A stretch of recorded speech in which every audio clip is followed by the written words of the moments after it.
Hello.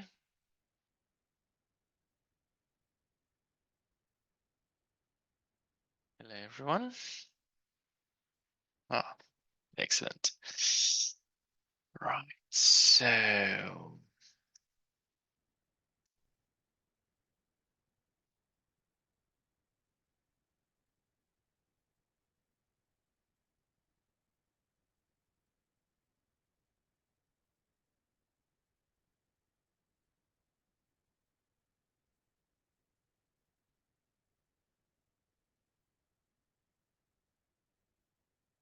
have you seen the new assignment for physics? Did you receive a notification about the new assignment? Oh, looks fun. One no. Okay. The person who said no, do you know where to find it?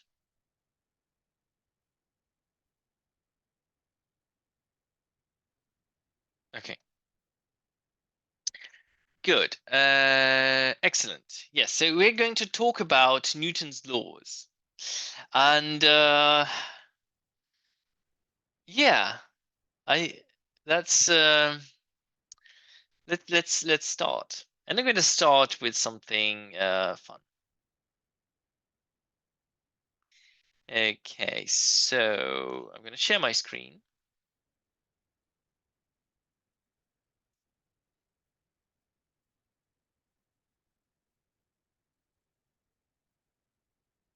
Okay, so here's a trolley,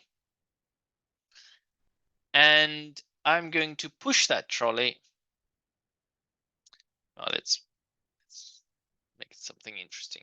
It's a trolley. I'm going to push that trolley, and I need the speed.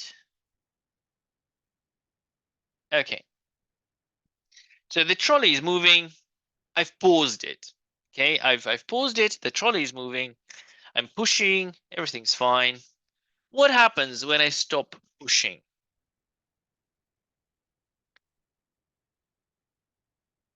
What do you think?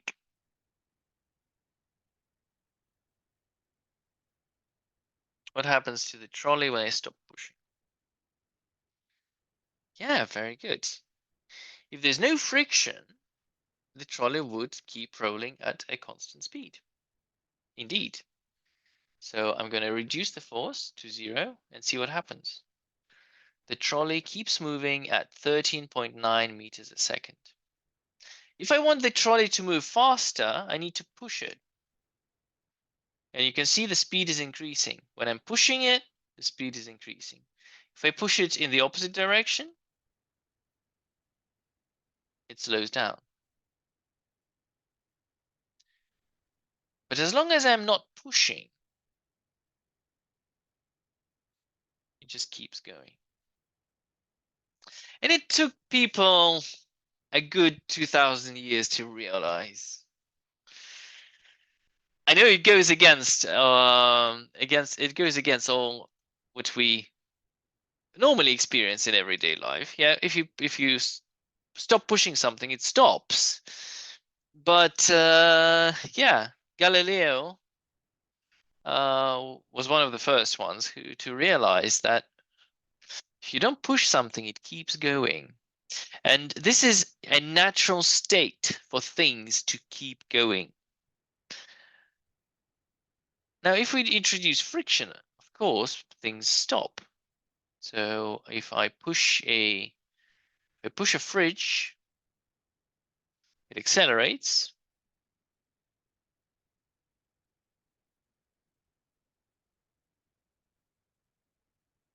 But if I, so you can see the speed is 18, 20, 25. Now I stop pushing and the friction slows it down. Friction force slows it down until it stops. And interestingly, friction disappears. The moment you stop, friction disappears. That's Doesn't seem right, does it? We'll get back to that. We'll get back to it. Is it correct that friction stops when we stop moving?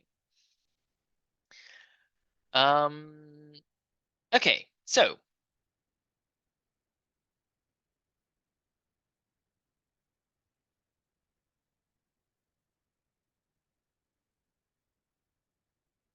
well, is it though? Is it could there be any friction?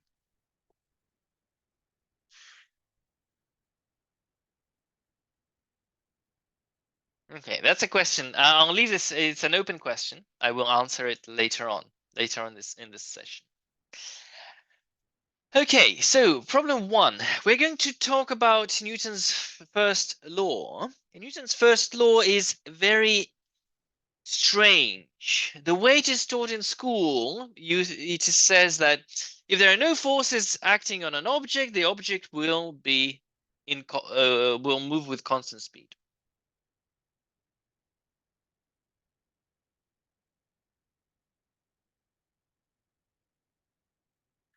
It is because for every force there will be another force to oppose it, because if we stopped pushing, no force applied to stop. You're getting somewhere. Yeah. I wouldn't put it that way, but yes, if effectively you are correct. Effectively you're correct.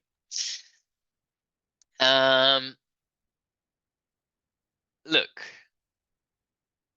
Newton's first law says if you don't push an object, it will move away with constant speed. That's what we saw here. If there are no forces, things travel at constant speed. But then you have Newton's second law, which says F equals ma. Newton's first law. If F is 0, then velocity is constant. But if you look at the Newton's second law, which effectively says force equals ma,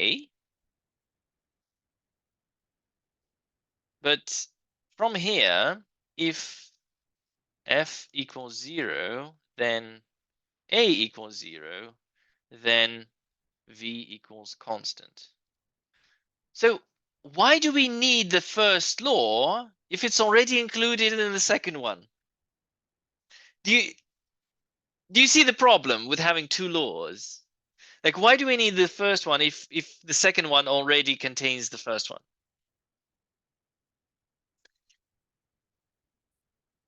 Because because it's not, because the way Newton's first law is taught in school is wrong, unfortunately. And the reason, there's a very good reason for that. The reason, because it's an incredibly difficult concept. Newton's first law says that postulates the existence of inertial frames of reference. So this is completely wrong. This is not what Newton's first law says. It says instead of that, it says inertial frames of reference exist, full stop. Inertial frames of reference exist. That's Newton's first law. Newton's second law is F equals ma. That's Newton's second law. And Newton's third law, 3 laws of Newton.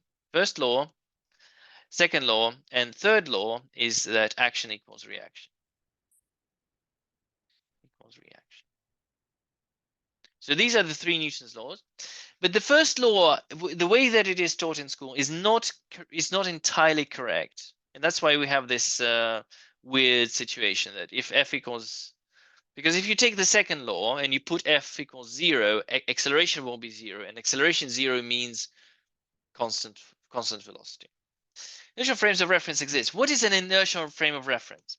An inertial frame of reference is a frame of reference in which, if there are no forces, an object will travel at constant velocity. An inertial frame of reference, inertial frame of reference, frame of reference, is a frame of reference that is stationary or moving at constant velocity. Is a frame of reference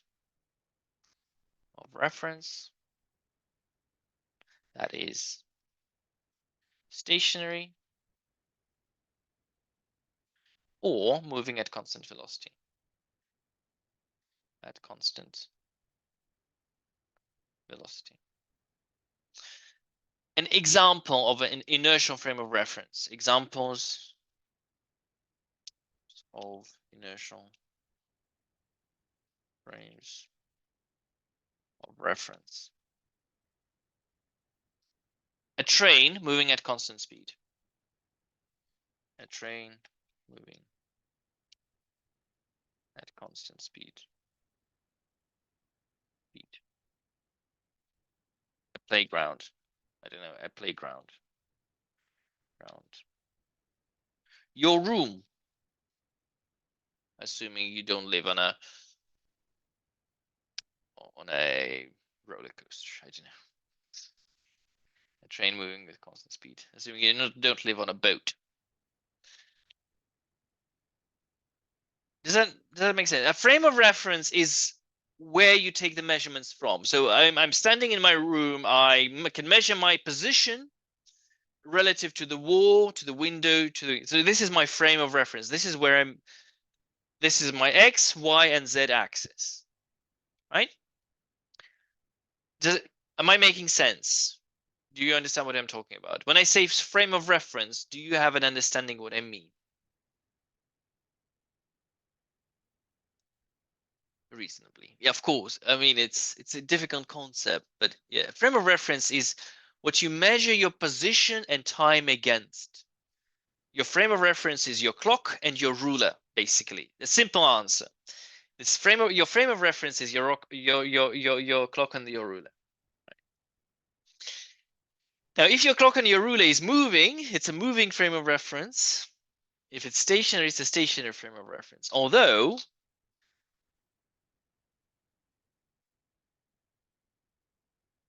I have to place a word, an extra word here. And the extra word is almost inertial frames of reference. Why almost? Because the Earth is moving and it's accelerating. The Earth is accelerating because it's spinning. Therefore, it is not an inertial frame of reference. But it's reasonably close. Okay. Now, in inertial frames of reference, if there are no forces on an object, it will not move. Yeah, a meteoroid in deep space. A meteoroid in deep space. A meteoroid in deep space. Meteoroid. In an inertial frame of reference, if there are no forces, an object will move with constant velocity or remain stationary. In an inertial frame of reference, an object with no forces, an object will remain stationary or move with constant velocity. Okay, cool. That's the gist about inertial frames of reference. Now let's talk about non-inertial frames of reference, and these are fun. Now, imagine you are on a bus and you put a golf ball on the floor, will that golf ball remain stationary on the floor?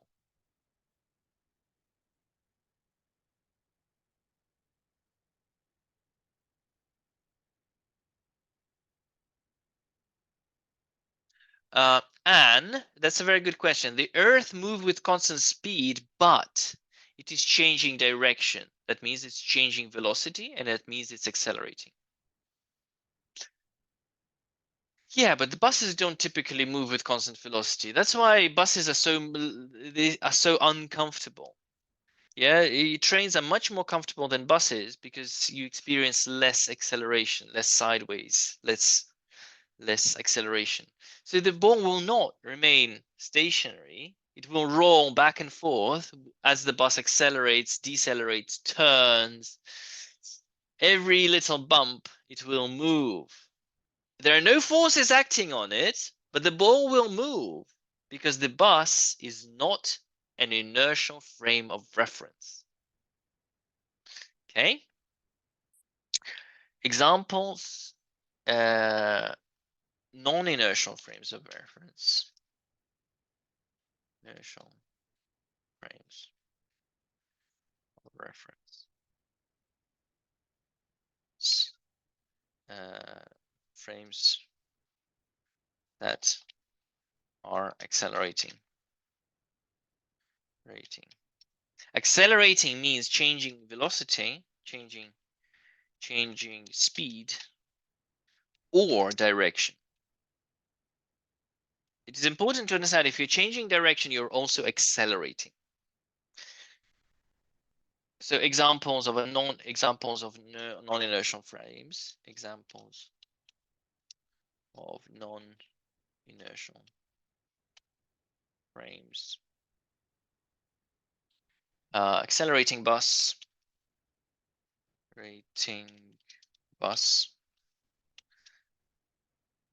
Turning bus. A merry-go-round.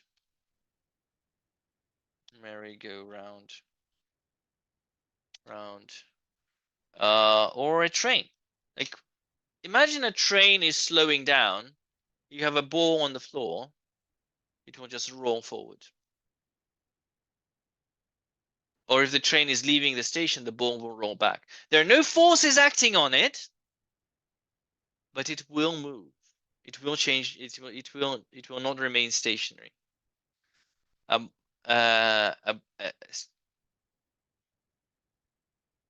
Basically, fundamentally, Newton's laws do not apply in non-inertial frames of reference. Newton's laws do not apply in non-inertial frames of reference. Because if you put a ball, once again, if you put a ball, there are no forces acting on it, but it will move. All right.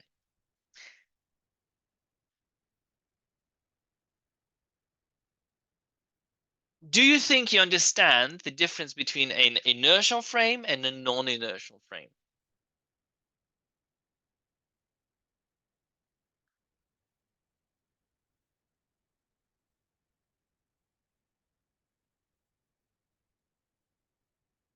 What about everyone else?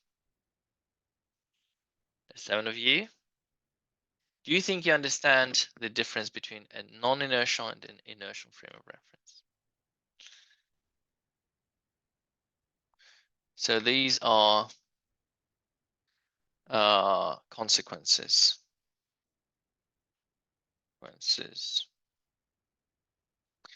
That's the first one. Second, all laws of physics are the same in all inertial frames of reference.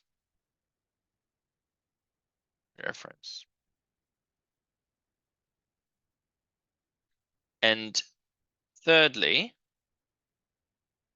as a consequence of that, there is no experiment.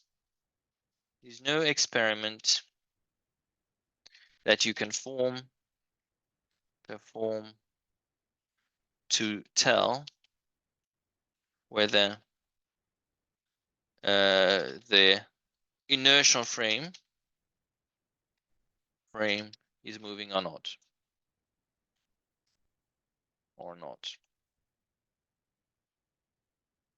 Imagine you are on a very smooth train with no windows.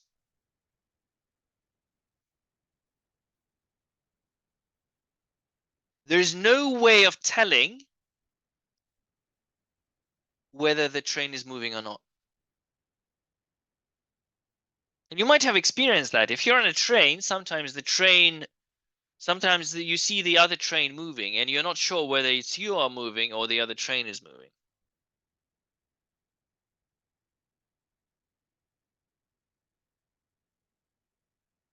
We are on planet Earth, and for millions of years, people assumed that planet Earth was stationary, that it was in the center of the universe, and it was stationary. Because it's almost an inertial frame of reference, and there's no way to tell that the Earth is moving by conducting an experiment, like throwing a ball and it lands where you throw it. If you're on a moving train and you throw a ball, it will land the same way. There's no difference. If you are on an airplane and you throw a ball, it will land in your hand. It won't fly into the back of the airplane at 500 miles per hour.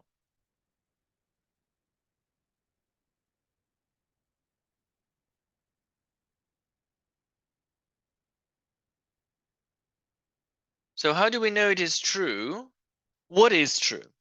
Like, we have the laws of physics, we have Newton's laws, and we know that in all inertial frames of reference, they are the same. There's no way of telling whether you are moving.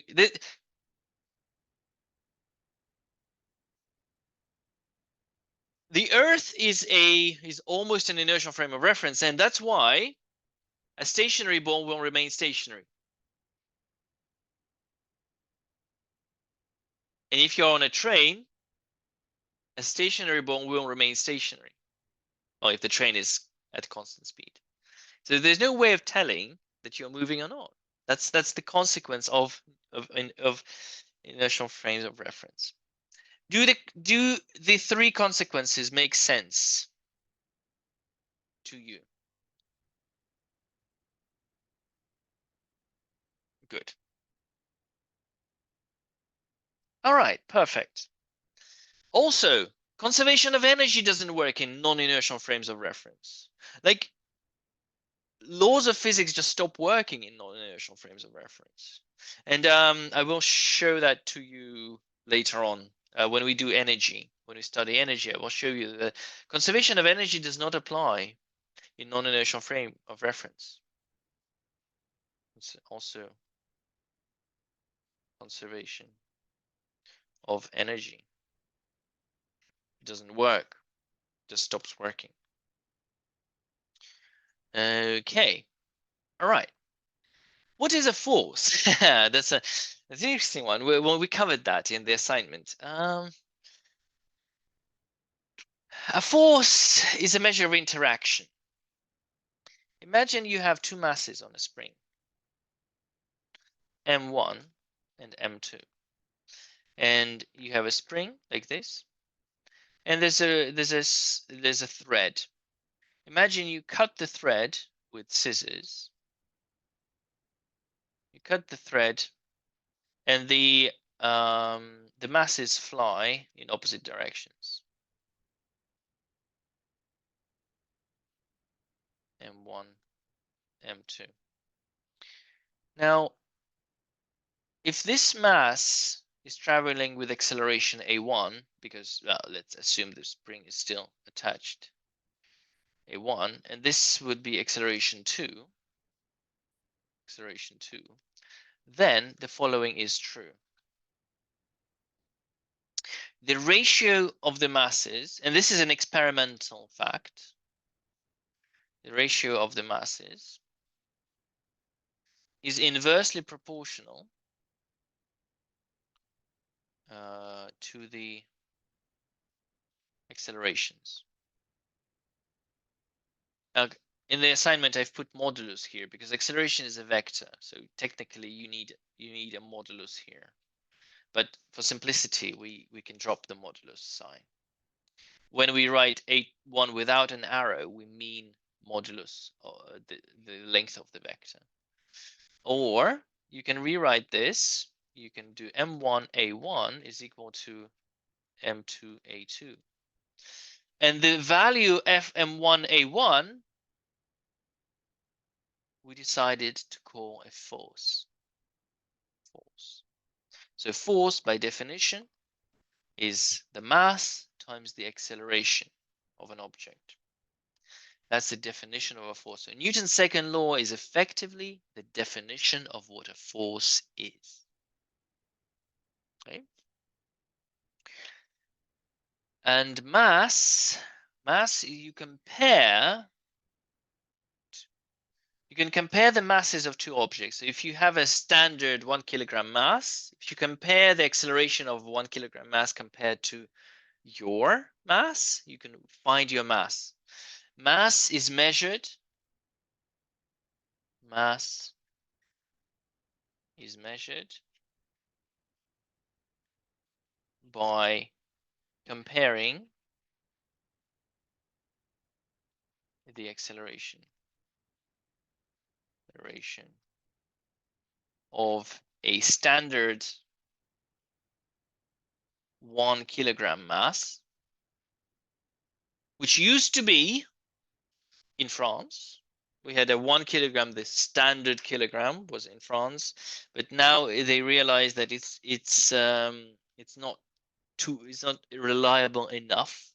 So they changed the standard, and now it's that's a mathematical concept. It's a ball with the set number of atoms, which depends on the Planck's constant, which is fixed. Mass is measured by comparing the acceleration of a standard 1 kilogram mass with the acceleration of a given object.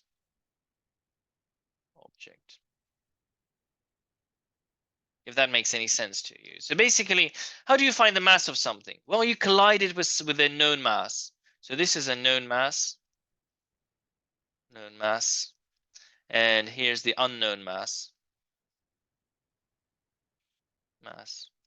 You hit them against each other, and you see you measure the acceleration of each mass. I'm oversimplifying things. Of course, it's calculating acceleration is quite complicated. You measure the speed rather than acceleration, but that's no, we're talking about in the Large Hadron Collider you have protons which are at the speed of light. There's a completely different laws going on there. You have we're talking about a ball of known mass and a ball of unknown mass, like physical big objects.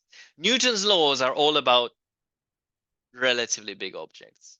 So Newton's laws don't work when you go very small, and they don't work when you go very big. Yeah, so black holes, Newton's laws don't work. Even large stars, Newton's laws don't work. We're talking about reasonably sized. If you know the mass of this one and you don't know the mass of this one, you collide them and you measure their acceleration, and their acceleration, m2, m1 to m2 is going to be a2 divided by a1, because you can measure these, you can find those out. And let's say you got 3. And you know that the known mass is, I don't know, 2 kilograms. You can work out the second mass. Yeah, if you know this is 2 kilograms and this A1 is, when they collide, acceleration 1, it's going to be huge because when you collide things, the acceleration is going to be, I don't know, 10,000.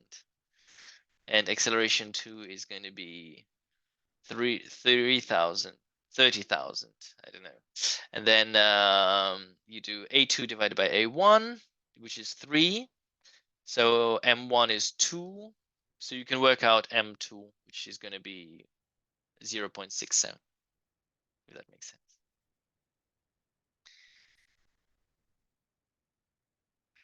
Okay, let's do this properly. So this is a question mark. So during collision, acceleration 1 was 10,000, and acceleration 2 was 30,000 meters per second squared, and then so we write down m1 divided by m2 is equal to a2 divided by a1. So you have 2 kilograms divided by m2 equals 30,000 divided by 10,000, and that gives you m2 is 0.67 kilograms. So that's theoretically how you measure. Okay, nobody actually does that. We have different methods of determining mass, but fundamentally, this is how this.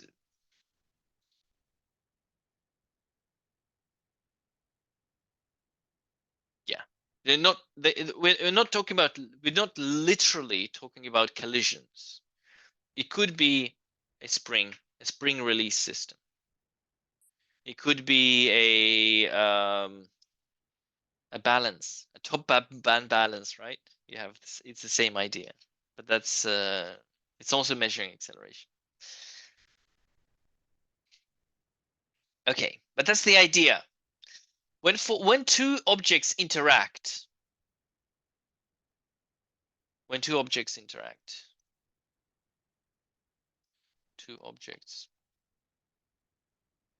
interact. Sorry, I'm gonna go less theoretical. So I think that's the end of the theoretical part of the story, because next is going to be very hands-on. When two objects interact, the ratio of masses is equal to the ratio of accelerations. Okay, that's the takeaway from this section. And this gives rise to the definition of a force. And how to use this formula? Well, that's theoretically how we find unknown masses. We collide them and we look at their accelerations. All right, moving on. How to draw a free body diagram. So this is the most important part of Newton's laws. If you nail this, you're going to have a good time. It consists of two parts: drawing a diagram and writing Newton's second law. So now, if you were half paying attention, you need to pay attention now, because this is the important part. A car at constant speed. Now, I'm going to ignore the vertical forces for now.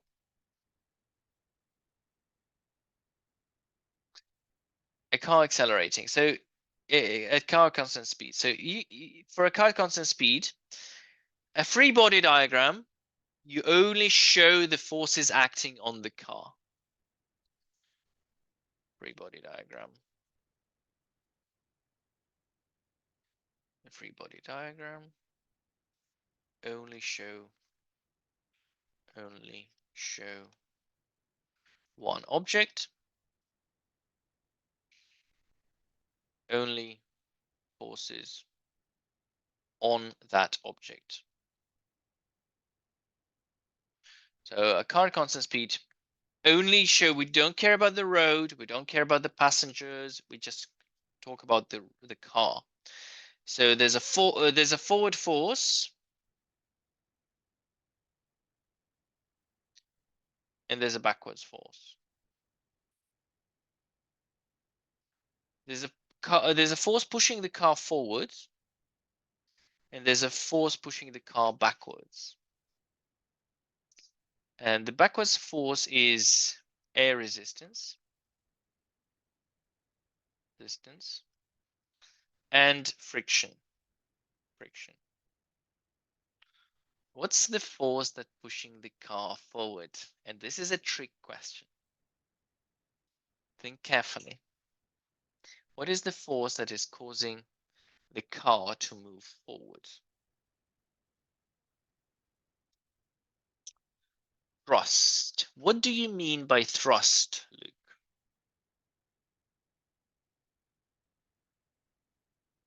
Pushing force. An acceleration due to an engine. Driving force. I have not received the correct answer yet.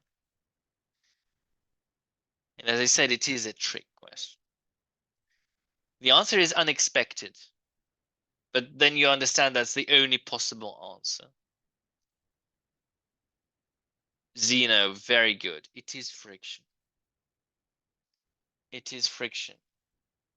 We don't normally think of friction as something that can push you forward, but then you realize, well, if there was no friction, the car would not be able to move.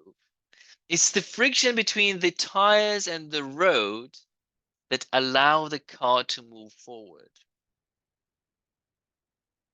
Now, I have to say, for GCSE purposes, and for A-level purposes for that matter, you are allowed to say driving force.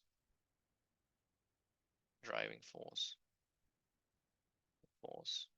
But we know,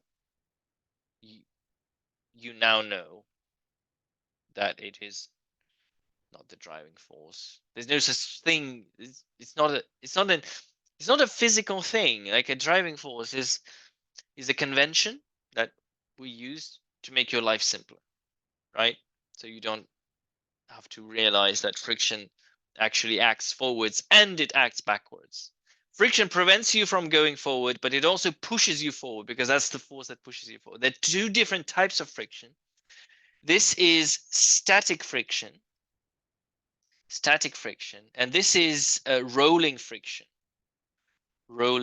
So there are two different types of friction. Yeah, there's much less. The rolling friction is always less. Rolling friction is the friction that occurs when you try to roll, and static friction is when you attempt to slide. And sliding on a road is much harder than rolling on a road, basically. That's why there's an imbalance.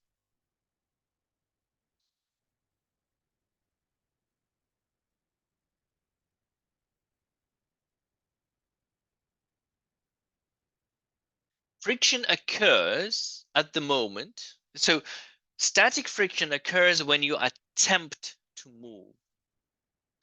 And rolling friction occurs when you're already rolling. So static friction occurs first, you have only static friction, which causes the car to accelerate. And once you're rolling, you have the rolling friction kick in. But these forces are incomparable. So if the static friction is approximately for an average car, I would say about 3,000 newtons. Rolling friction for a typical car, I'd say about 150 newtons. So you can see there's quite an imbalance. Rolling friction is much less. Rough figures, okay? It is different for every single car. But yeah. Now, once you have these forces, you need to give them need them names. You give them one letter names. So let's call it the driving force, FD, and we'll call this F resistive forces, FR. And then we write the resultant for, so no, F resistant result. F air, let's call it F air, and F drive. Resultant force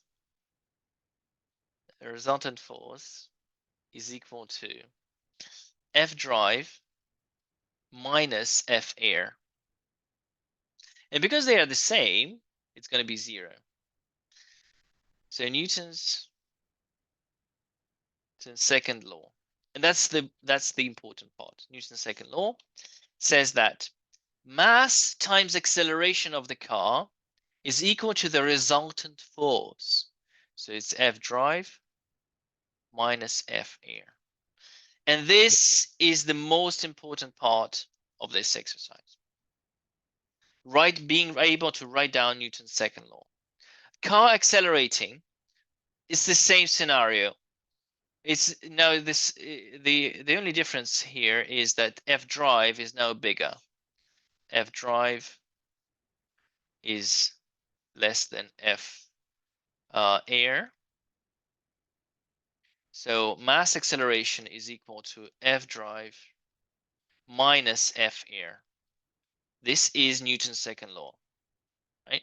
So when you write Newton's second law, we write down ma equals forces that are going forwards minus forces that are going backwards. So to write Newton's second law, Newton's second law, ma equals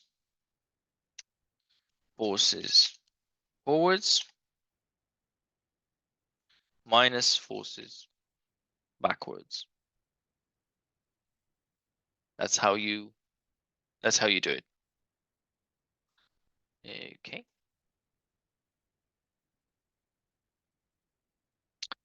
A horse pulling a carriage.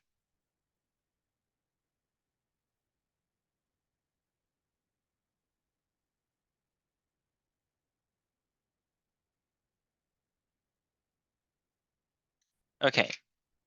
So first you draw the carriage and the horse together.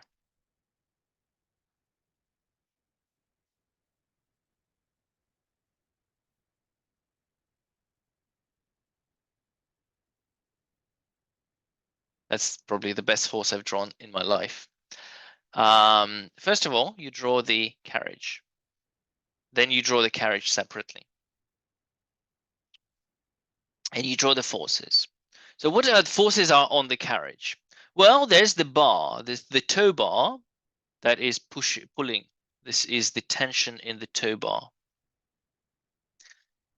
Then there's the friction in the wheels. There's the friction.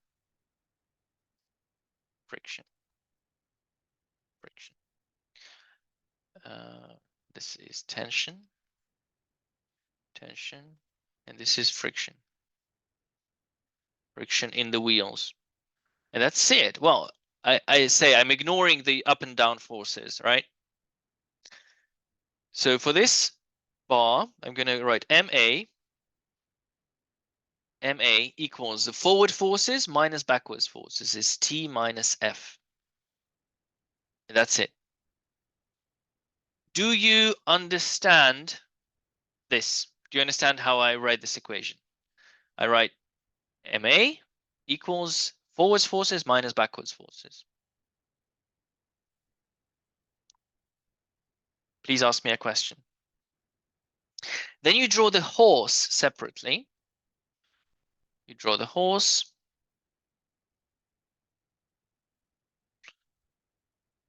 And you draw the forces on the horse. Now, for the horse is trickier. There's the tension in the bar. Now, the bar is pulling the horse backwards. It's the same force according to Newton's third law. If the bar is pulling the carriage forwards, then the same bar is pulling the horse backwards. But there's friction in the feet, in the hooves. And let's say the horse is mass M capital. So capital M and small m. So we write down capital MA. Now they have the same acceleration, so we have that you can use the same letter for A. Mass acceleration is equal to the force, the friction force in the hooves, force friction minus T.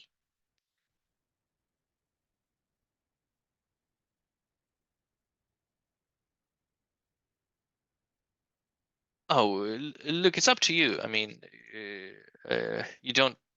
Yes, you can draw them as ovals. That's not a problem.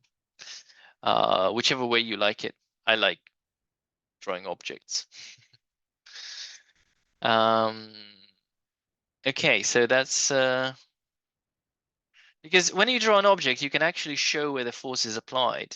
Because you can see I've drawn the friction at the hoof, yeah, so where the foot touches the ground, and tension comes from the back where it is attached, from the attachment, and the trolley the same. Yeah, you see this one. Okay, this is supposed to be in the wheels, so you would normally draw it here in the wheels.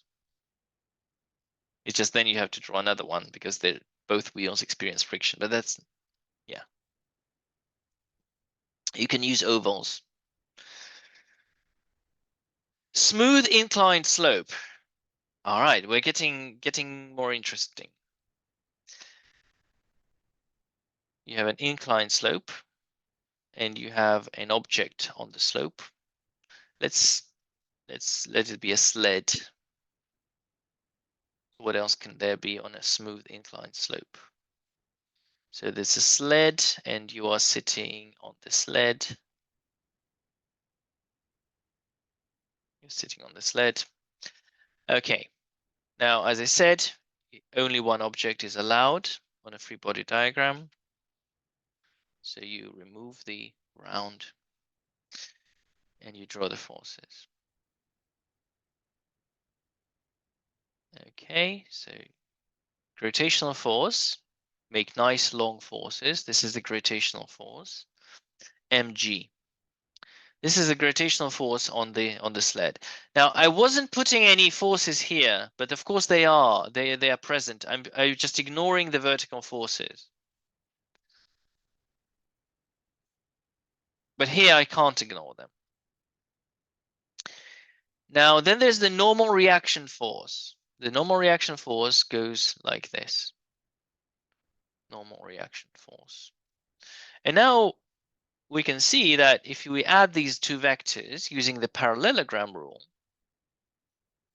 you will have a resultant force like this, which pushes the sled down the slope, which makes perfect sense. However, this is not how we do it. We say we resolve, yeah, of course. We resolve the mg force, resolve mg into components.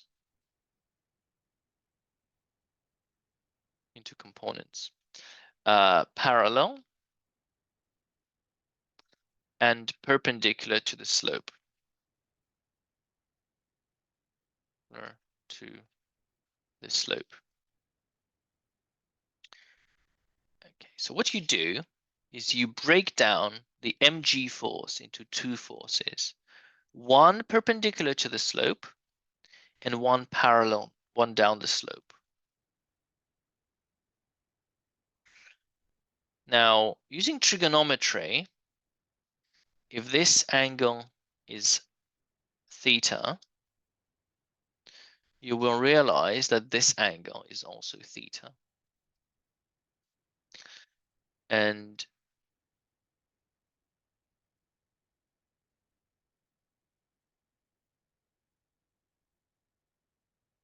from trigonometry. So normal reaction, let's use R for normal reaction. And this is angle is theta. So this red arrow, what's it going to be in terms of mg and theta? Let's see how well you remember this. Ooh, very good. mg cos theta. mg cos theta. And this one is going to be mg sine theta because it's the component. Right.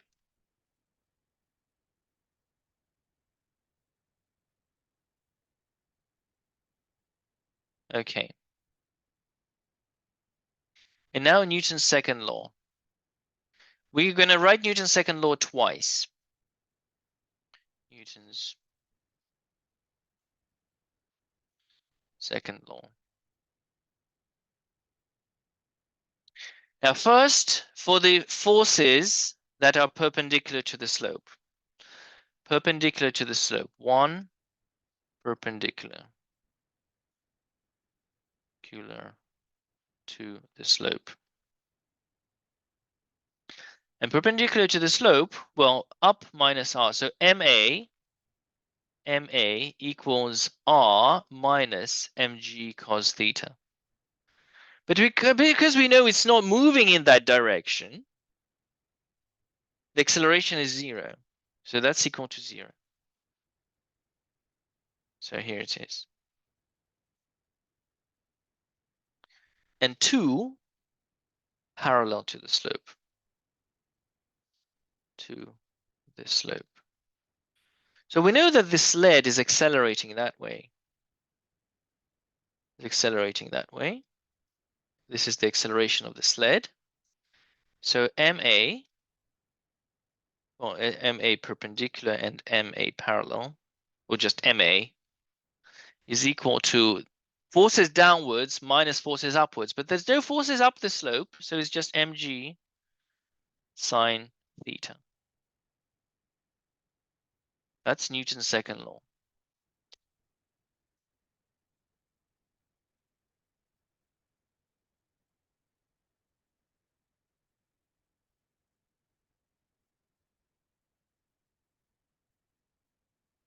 Does that make sense? Should I repeat? Should I repeat this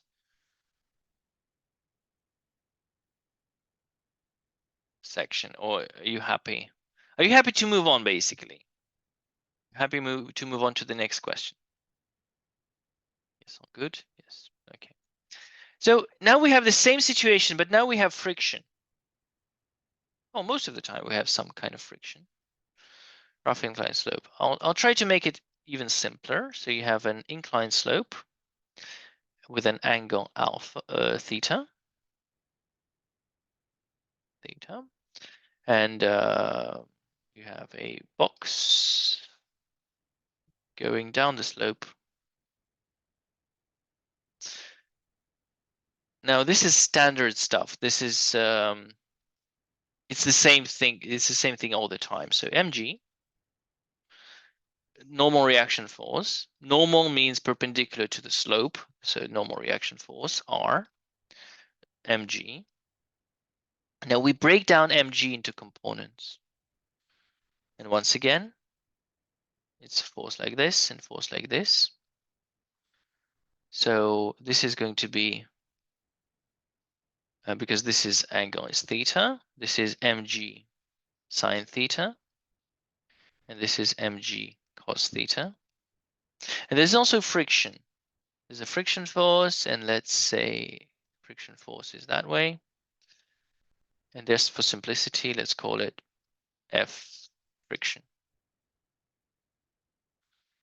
Now, in this direction, you have MA equals R minus mg cos theta, which is 0 because it's not accelerating. It's not moving in that direction, in this direction. But it is moving in this direction. It is moving down the slope. So it's moving down the slope, and it's going to be MA equals mg sine theta. Now, I have to say that these are different A's because one is this way and one is down the slope. Mg sine theta minus F friction. This is Newton's second law. Is that making sense?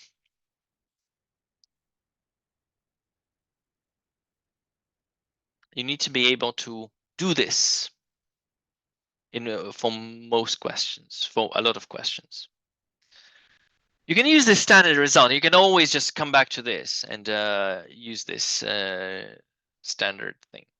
All right, so let's do some real questions. Two masses on a smooth table. Find the acceleration and the tension. Now, if you look at mg, so mg is down, and the reaction force is up, and R equals mg. And yeah, that's it. Reaction force is equal to mg. That's usually the case. That's why we don't need to look at vertical forces because they are balanced.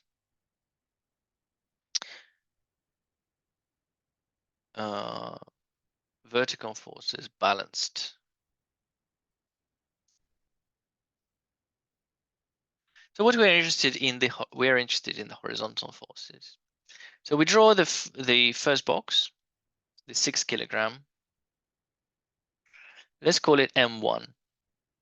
M1. So we have the downwards force M1G, and this is R1. There's a tension force. There's the rope pulling it this way, and it's a smooth table, so there's no friction. So that's it. Now, obviously, R1 is equal to M1G. Yes, that's true. And now horizontally, it's accelerating that way.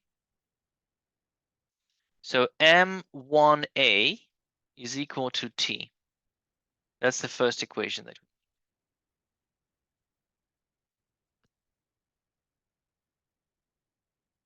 Any questions here? Does everyone understand what I did? I wrote Newton's second law, Ma equals the total force. And the total force is T, because that's the only force pushing horizontally. This is the only unbalanced force. We can do some numbers because M1G, that's 6 times 10, that's 60 newtons, and this is 60 newtons. It must be 60 newtons. And tension is, well, we don't know, but we know that, well, yeah. Now we draw the second mass separately, so M2. Now there's a downwards force, M2G, which is 20 newtons. There's a reaction force, which also has to be 20 newtons. There's a 40 Newton force here, 40 Newton force here, and there's a tension force. Tension is the same tension force. So we write down Newton's second law. Can everyone please send me a direct message with the expression for Newton's second law for this mass, just to see how you understand.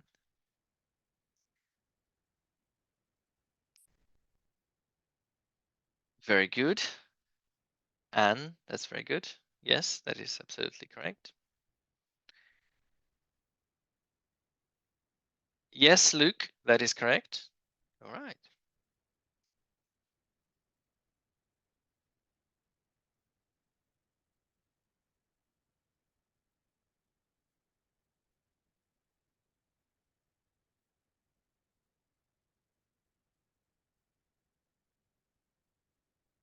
It's accelerating this way, yeah. Anyone else? Don't be shy. Come on, write what you think it is correct. So it's Newton's second law is Ma equals the total force, net force. So we can ignore these.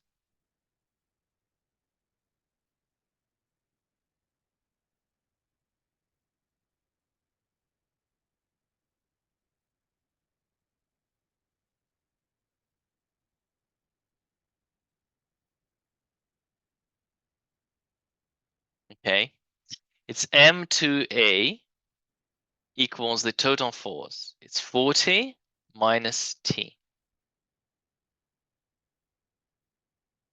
Yeah? You happy with that? Those who didn't write me an answer? Okay. Right. And now we substitute well, we don't, I don't like substituting beforehand. So what I'm going to do is I'm going to solve these simultaneously. And a very good way of doing it is adding the two. So M1A plus M2A is equal to T plus 40 minus T. And you can see T cancels. And you have acceleration M1 plus M2 equals 40. So acceleration is 40 divided by M1 plus M2. So it's 40 divided by M1 is 6 plus 2. 40 divided by 8, which is 5 meters per second squared. That's the acceleration, but we need the tension. We need the tension, so we use any equation. So T equals M1A, which is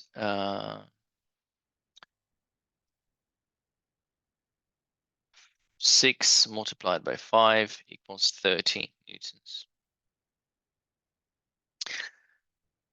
So bottom line is, this is up to here, it is physics. Up to here, that's physics. And everything else is maths. From here on, it's maths. So up to here, it's physics, and then it's going to go maths. Because it's simultaneous equations.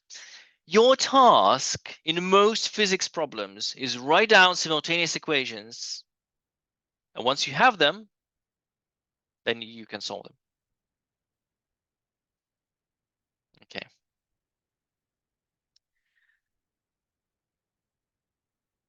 By 5, because acceleration is 5. I worked out acceleration. It's 5. So T is M1 times A, 6 times 5.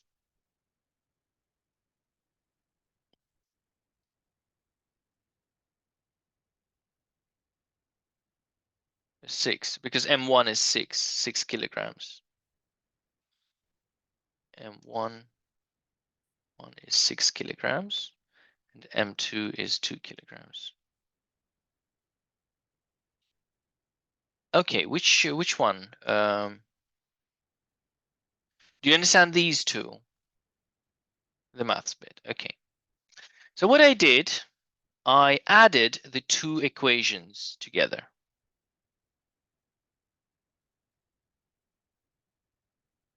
I added the two equations. So I added this bit, and I got M1A plus M2A. Then I added the right-hand side, so T plus 40 minus T, which gave me T plus 40 minus T. T cancels out, and we're left with 40. Here I take A out of the brackets. So it's A, open bracket, M1 plus M2, close bracket, equals 40. And then I just make A the subject. So A is 40 divided by M1 plus M2, which makes it 5. And then I recall the first formula, that T equals M1A. So I substitute, and then I get T equals 30. Does that clear things up?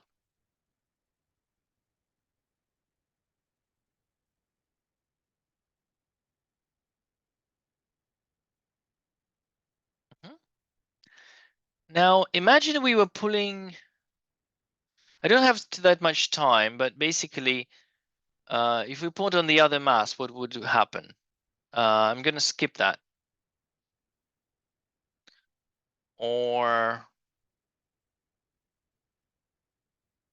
no, you know what? I'm not going to skip that. Let's do this again, but now we are pulling on the other mass. Basically, all we have is the same picture, but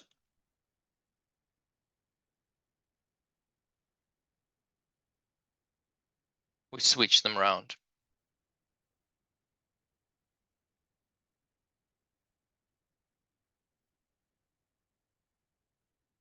2 kilogram and the 6 kilogram mass. And pulling the other mass. Pulling the other mass. So there's a rope. The rope is pulling both ways, pulling this way and this way. And the rope is massless. So if you look at the rope, there's a force this way and a force this way. So it has to be 0. The total force on the rope is 0. But that's not the point. So we take the 2 kilogram mass and we write, this is the tension force, and it's accelerating this way. Accelerating this way. So mass acceleration, M1, M2A, that's M2. And this is M1. M2A is equal to tension. Now we look at the second mass. We have the 40. We have T. And we have the same acceleration because they are tied together, so they do have the same acceleration. So M1A is equal to 40 minus T. So 2 equations. And we can substitute right away. So 2A, and this is 6A. So 2 equations, 2 unknowns. 2 equations,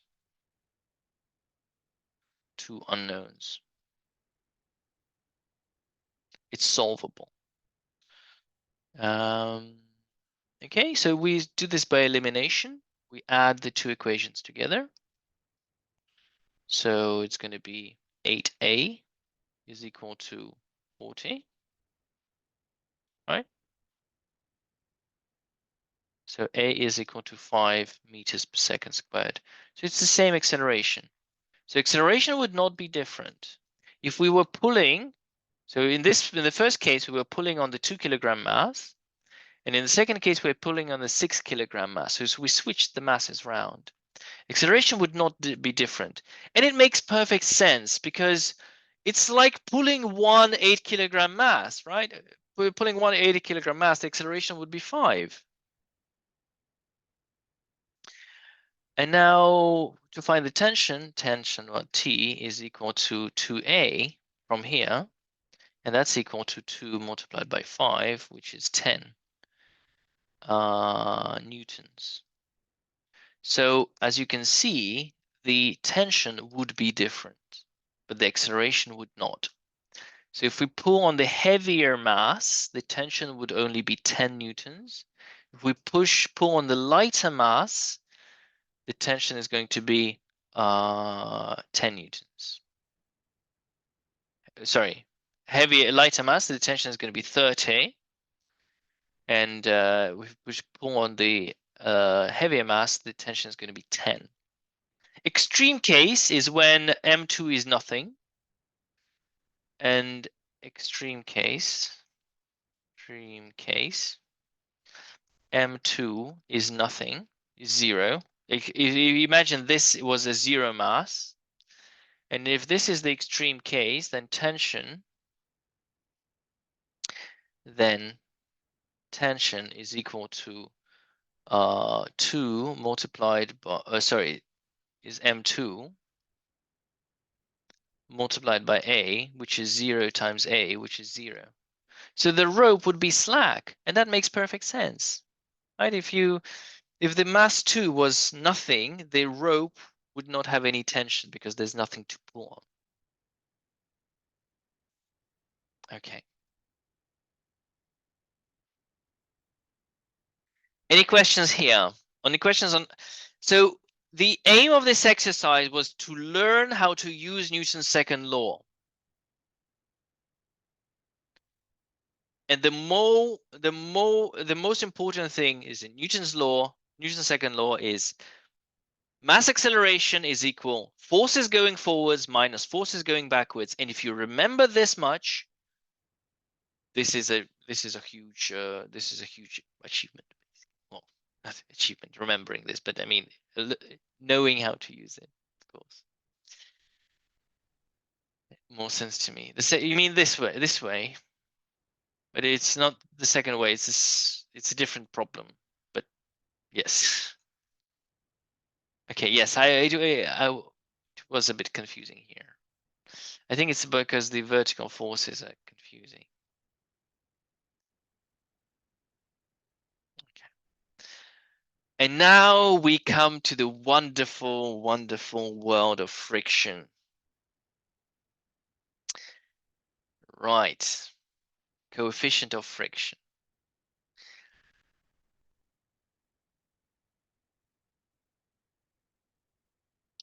Friction force is a very interesting force. Friction force. There are 3 types of friction force. Static friction.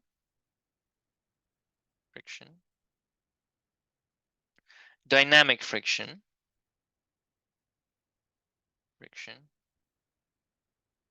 And rolling friction. Okay, there are more types, of course. There's viscous drag. It's viscous drag. But we're not going to go there. I'm just going to move it. Static friction, dynamic friction, and rolling friction. This is not studied. Not studied in school. So we can ignore that because it's way too complicated and there's no easy way of describing rolling friction. We are focusing on static friction and dynamic friction. Dynamic friction is the easy one because it's always the same. Dynamic friction is always equal to mu multiplied by r.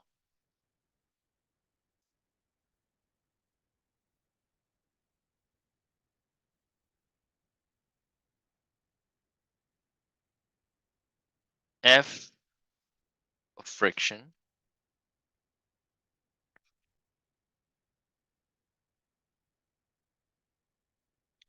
is equal to mu r, where mu is the coefficient of friction,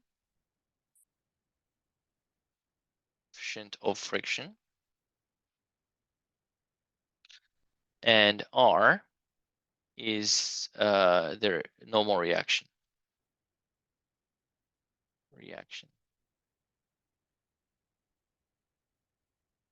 So, example.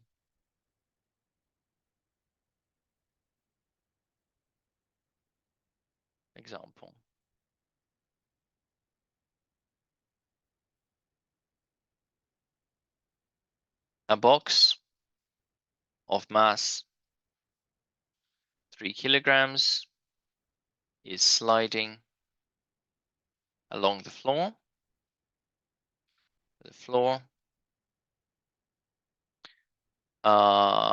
Coefficient of friction is 0.4.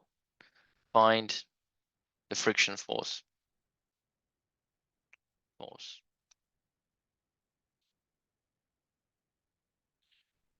Well, there's mg. There's the normal reaction force. And the friction force, because if the box is sliding this way, this is the speed of the box, the velocity of the box, the friction force is backwards, and it's equal to mu r.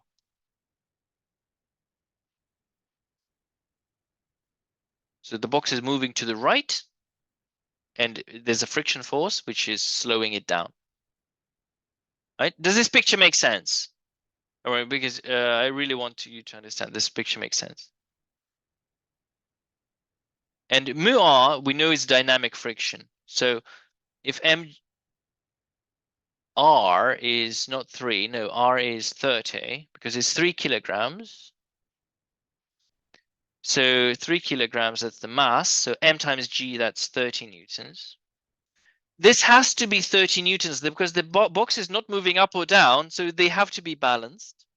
And mu R, so F of friction is mu R, which is, well, mu mg, effectively, which is 0.4 multiplied by m, which is 3 multiplied by 10. So it's 0.4 times 3, 30, 12 Newton.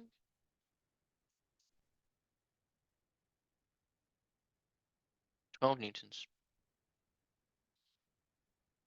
That's 12 newtons. The friction force is 12 newtons. Does that make sense?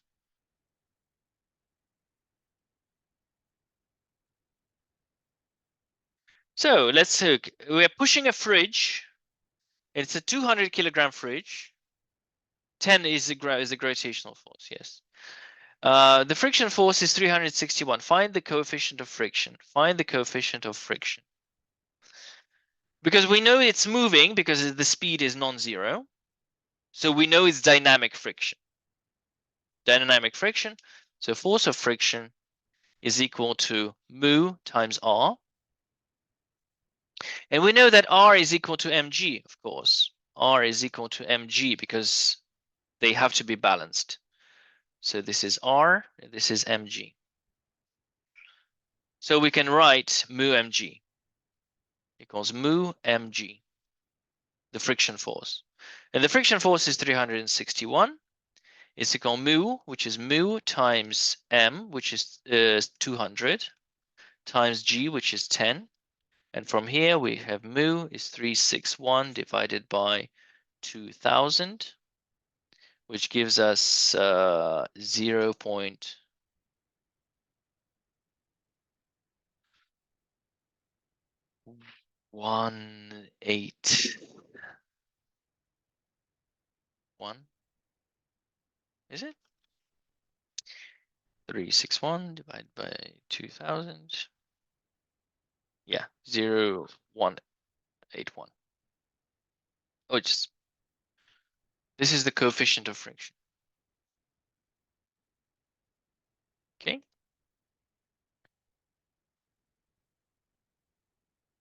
So coefficient of friction basically tells you what fraction of the weight is the friction. So if a weight of a box is 400 newtons and the coefficient of friction is 0.5, so the friction force is going to be 0.5 times 400, which is 200. Okay.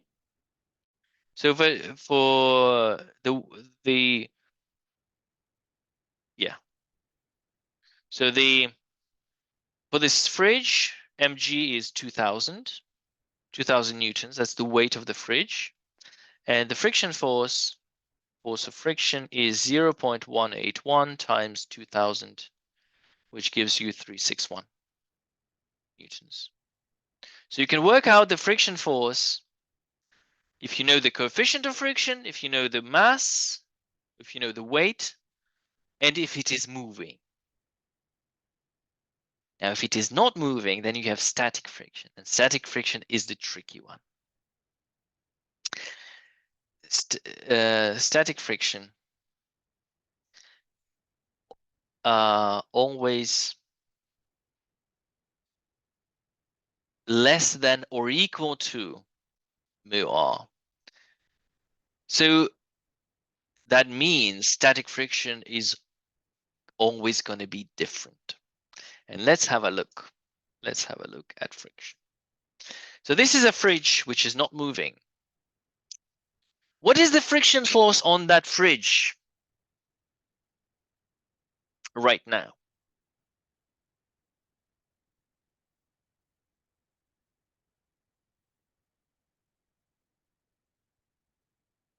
You can assume the coefficient of, okay, assume the coefficient of friction is, I don't know, 0.1. What is the friction force? 0. How do you know it is 0, Luke and Divya? How do you know it is 0? It is true, it is 0. Yes, because if it was... No, that is incorrect.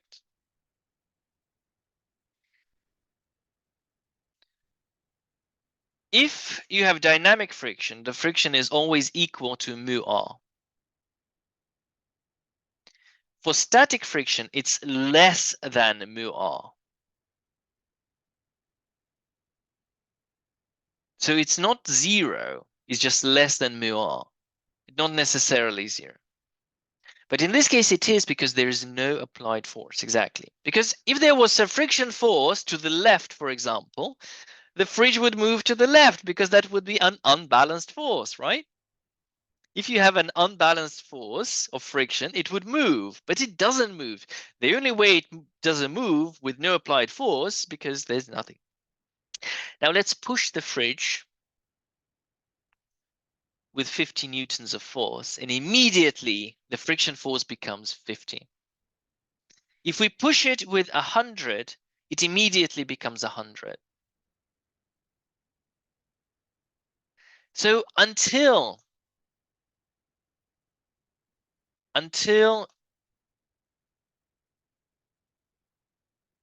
the fridge is stationary, the friction force exactly matches the applied force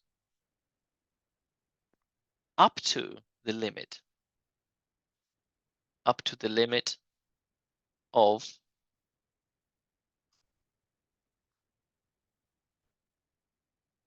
361.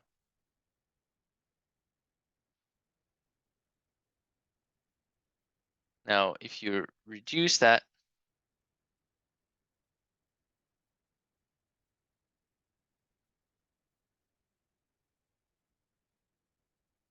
you can have 361. Oh.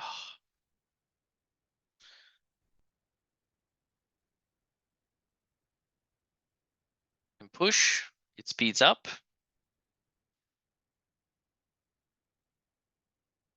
And you can push like this, and it will move at constant speed.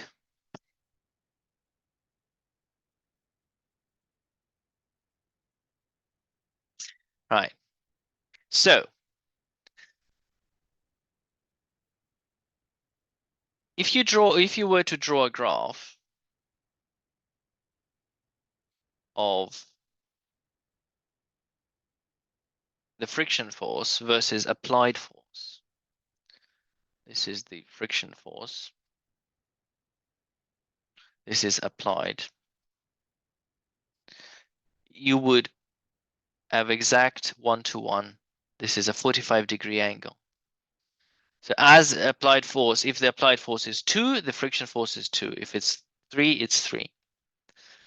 And once you reach the maximum friction force, which is equal to mu r,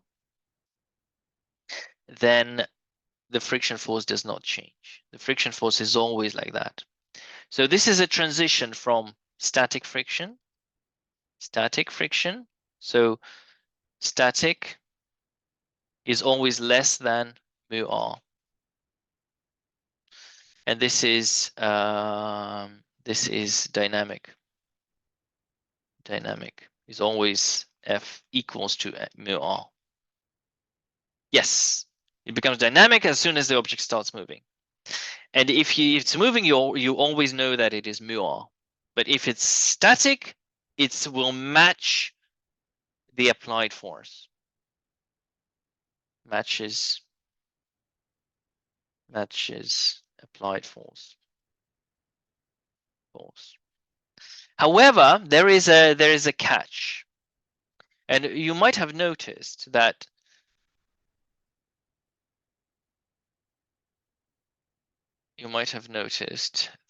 if I increase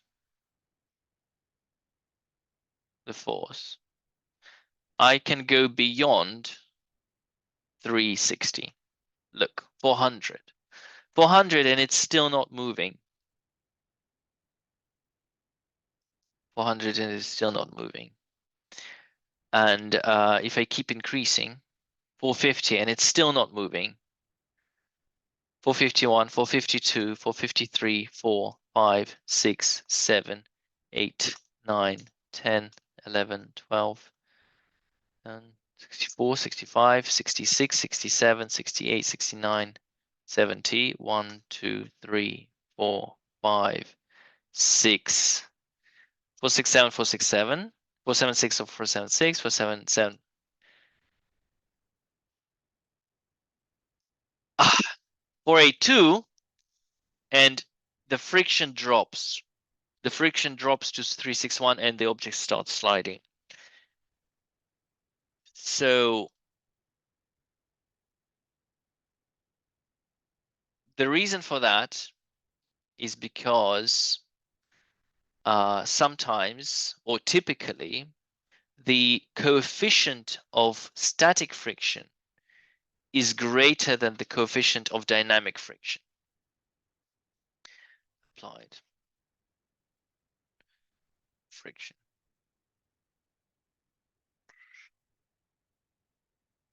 Typically, like you might have noticed, if you're moving a heavy sofa, it is harder to get it to move rather than to keep it moving. Right? Or a heavy cupboard. If you push a heavy cupboard, it's harder to get it to move in the first place, but once it's moving, it's easier to push. This is because the coefficient of static friction is greater than the coefficient of dynamic friction. And the picture goes slightly differently. You go static, static, static, static, static, and then drop dynamic. So static, dynamic. And that's why we had this, you could go above. So this is,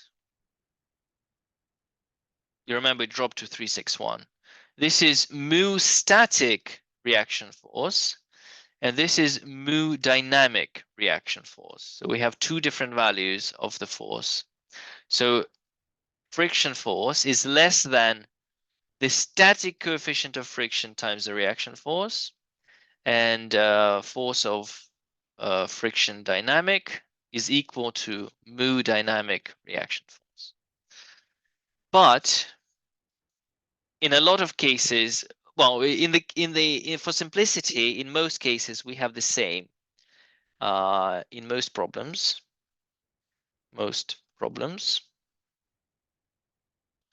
mu s is equal to mu d. So if it doesn't specifically say mu s and mu d, you can assume that they're the same.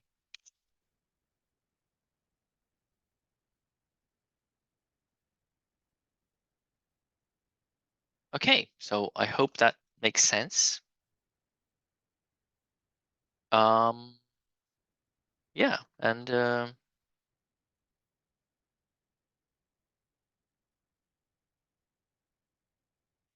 we'll carry on with the next one. Oh, I love this question. A manufacturer claims that the car has enough power to take it from 0 to 16.8 seconds. How long will it actually take? So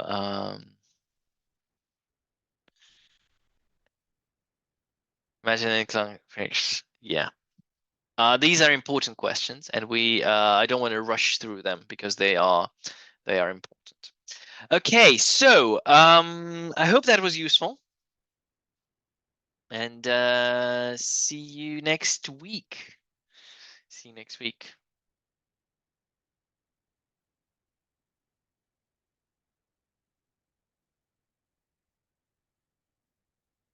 You're welcome.